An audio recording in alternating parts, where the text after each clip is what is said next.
India ఇప్పుడు పాకిస్తాన్ కంటే చాలా స్ట్రాంగ్ గా ఉంది కదా. పాకిస్తాన్ ని ఇండియాలో కలుపుకోవచ్చు కదా, కానీ ఎందుకు చేయడం లేదు?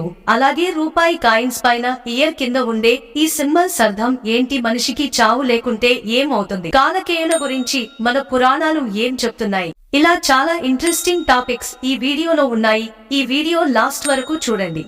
తమిళనాడులో ఉన్న కుంభకోణానికి ఆంగ్లంలో స్కామ్ ని కుంభకోణం అనడానికి సంబంధం ఏమిటి? కుంభకోణానికి మోసానికి పర్యాయ పదంగా పేర్కోవడానికి ఒక చారిత్రాత్మక విశేషం ఉంది. ఈ కథని గరికపాటి గారు సాహిత్యంలో హాస్యం అనే కార్యక్రమంలో వివరించారు.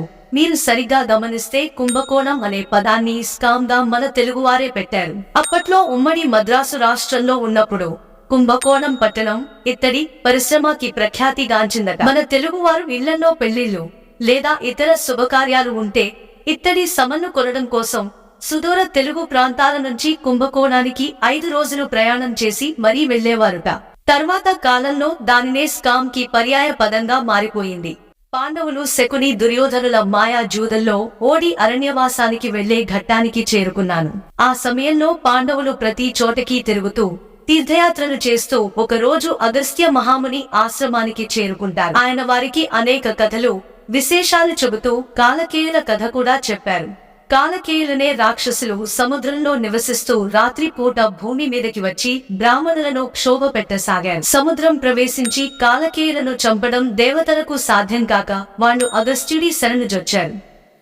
అప్పుడా ముని సముద్ర జలం అంతా ఒక్క గుక్కలో తాగేశాడు. అప్పుడు కాలకేయులు బయటపడ్డారు. దేవతలు వారితో యుద్ధం చేసి అనేక మందిని చంపారు. చావగా మిగిలిన కాలకేయులు పాతాళంలోకి పారిపోయారు.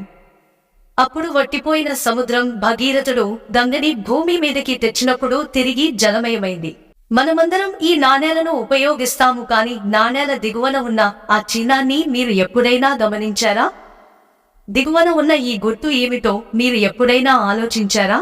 ఈ చిహ్నాలను టంకసాల గుర్తులు అని అంటారు. ఈ గుర్తుని బట్టి ఇది ఏ ప్రాంతంలో ముద్రించబడిందన్నది తెలుసుకోవచ్చు. భారతదేశం టంకసాల ఇండియాలో 4 చోట్ల కాయిన్స్ ని ముద్రిస్తారు. ఇష్యూ చేసిన సంవత్సరం కింద మీకు వజ్రం గుర్తు కనిపిస్తే అది బాంబేలో ముద్రించారని అర్థం. ఇష్యూ చేసిన సంవత్సరం కింద మీకు ఏ గుర్తు కనిపించకపోతే అప్పుడు అది కోల్కతాలో ముద్రించారు అని. ఇష్యూ చేసిన సంవత్సరం కింద మీకు స్టార్ గుర్తు కనిపించినట్లయితే అప్పుడు అది హైదరాబాద్ లో ముద్రించారు అని అర్థం. ఇష్యూ చేసిన సంవత్సరం కింద మీకు చుక్క గుర్తు కనిపించినట్లయితే అప్పుడు అది నోయిడాలో ముద్రించారు అని అర్థం.